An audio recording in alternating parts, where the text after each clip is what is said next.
मयंक एक multinational company में branch manager की जॉब करता था।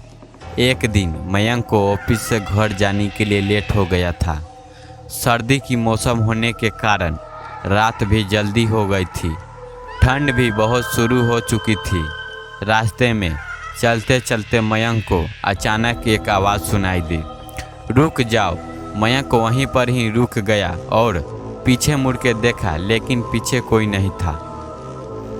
फिर से वही आवाज़ सुनाई दी, सामने देखो। जैसे ही मयंक ने सामने देखा तो उसे जमीन पर कुछ चमकता हुआ चीज़ दिखाई दी। मयंक दौड़ के उस चीज़ के पास आ गया और देखा तो यह कोई साधारण चीज़ नहीं थी, बल्कि एक चमकता हुआ हीरा था। उसने वह हीरा अपने हाथ में लिया। उसकी चमक देखकर मयंक की खुशी का ठिकाना न रह पाया, लेकिन मयंक को कहाँ पता था यह कोई साधारण है या नहीं, बल्कि एक मायावी हीरा है। अचानक उस हीरे में से आवाज़ आई, अगर तुम्हें और भी हीरे चाहिए तो इस ज़मीन को खोदो। इस ज़मीन के नीचे बहुत सारे हीरे हैं। मयंक खुश हो गया। उसने उस हीरे को अपनी जेब में डाला और ज़मीन खोदना शुरू किया। करीबन 2 फीट खोदने के बाद अचानक मयंक डर के मारे चिल्लाने लगा। इसके कारण उसका संतुलन खो गया और ज़मीन पर गिर पड़ा, क्योंकि उस गड्ढे में से हीरे मोती नहीं बल्कि किसी इंसान का कटा हुआ सर मिला। अचानक वह सर हवा में उड़ने लगा और बोला, डरो मत, मैं तुम्हें कोई हानि नहीं पहुंचाऊंगा। मैं तुम्हें बहुत सारे हीरे और जवाहरात भी दूंगा।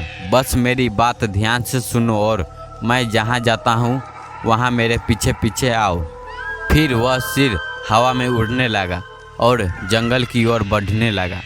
करीबन 1 किलोमीटर चलने के बाद वह सिर रुक गया। मयंक भी रुक गया। फिर उस सिर ने मयंक से कहा, इस ज़मीन के भीतर बहुत सारे हीरे मोती जवाहरात छुपे हुए हैं। इस ज़मीन पे खोदाई काम शुरू करो। मयंक खुश हो गया और उस ज़मीन को खोदना शुरू कर दिया। खोदते खोदते उस ज़मीन के नीचे हीरा मोती तो नहीं मिले, बल्कि उस सिर काटा हुआ का धड़ मिला। उस सिर ने कहा, अब तुम्हें एक आखिरी काम करना होगा। इसके बाद मैं तुम्हें मालामाल कर दूंगा। तुम्हें कहीं से भी 1 लोटा खून लाना होगा। मयंक ने बोला, 1 लोटा खून? पर मैं 1 लोटा खून कहाँ से लाऊंगा? उस सिर ने कहा, चलो मेरे साथ। वह डरावना चेहरा मयंक को साथ लेकर थोड़ी दूर पे ही गया। वहीं से एक इंसान को जाते हुए देखा। वह सिर बोला, इस इंसान को मारकर उसका खून ले आओ। मयंक डर गया और बोला, नहीं नहीं, यह मुझसे नहीं होगा। मैं यह नहीं कर सकता। अगर तुमने यह काम नहीं किया तो मैं तुम्हें बहुत बड़ी मुश्किल में डाल दूंगा। फिर तुम्हारी पूरी जिंदगी नर्क बन जाएगी। मयंक ने हाथ जोड़कर कहा, उसे कहा, मुझे माफ़ कर दो। अगर मैंने उसे मारा तो मुझे पुलिस गिरफ्तार कर देगी और मुझे जेल भी जाना पड़ेगा। उस सिर ने अपनी तंत्र मंत्र की शक्ति से एक छुरी और लोटा प्रकट किया और गुस्से से बोला, अगर तुम मेरा यह काम नहीं करोगे तो मैं तुम्हें पूरे परिवार को मौत के घाट उतार दूंगा।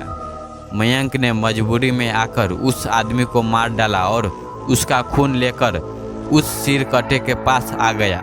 वह सिर खून को देखते बहुत खुश हो गया और बोला, यह खून मेरे शरीर पे डाल दे। उस सिर के कहने पर मयंक ने खून को उसके शरीर पर डाल दिया। फिर कुछ ही देर में वह कटा हुआ सिर उस सिर से जुड़ गया। यह सब देखकर मयंक की हालत खराब होने लगी थी। वह उस भूत को देखकर काफ़ी डर गया। जैसे ही वह भूत जिंदा हुआ तो जोर जोर से हंसने लगा और डरावनी आवाज़ में बोला, तुम्हें मुझे फिर से जिंदा कर दिया। अब मैं सिर्फ तुम्हें ही नहीं बल्कि इस पूरे शहर को मौत के घाट उतार दूंगा। डर के मारे मयंक के मुंह से आवाज़ भी नहीं निकल रही थी। वह अपने जान बचाने के लिए वहां से दौड़ पड़ा, लेकिन उस भूत ने छलांग लगाकर मयंक को जमीन पर गिरा दिया और बोला, मुझे बहुत भूख लगी थी, अब मैं तुम्हारा मांस खाऊंगा। जैसे ही उस भूत ने मांस खाने के लिए आगे बढ़ा ही तुरंत ही उसका सिर धड़ से अलग हो गया। मयंक समझ नहीं पाया कि आखिर यह चमत्कार हुआ कैसे।